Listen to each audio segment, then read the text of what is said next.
Tahukah kamu, Jawa Barat memiliki banyak tempat bersejarah dan destinasi wisata yang menarik untuk dikunjungi. Salah satunya adalah Cipanas di Cianjur, yang terkenal sebagai kawasan pemandian air panas alami. Suasana sejuk pegunungan dan air hangat yang menenangkan menjadikan Cipanas sebagai tempat relaksasi favorit bagi wisatawan. Di kota Bandung, kamu bisa menemukan Gedung Sate, bangunan ikonik dengan ornamen tusuk sate di puncaknya yang menjadi simbol arsitektur khas, dan pusat pemerintahan Provinsi Jawa Barat. Tak jauh dari sana, berdiri megah Gedung Merdeka, tempat bersejarah yang menjadi lokasi pelaksanaan Konferensi Asia Afrika pada tahun 1995.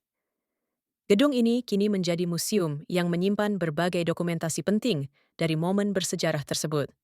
Perpaduan antara wisata alam, arsitektur, dan sejarah membuat Jawa Barat tidak hanya indah, tetapi juga syarat makna dan nilai budaya.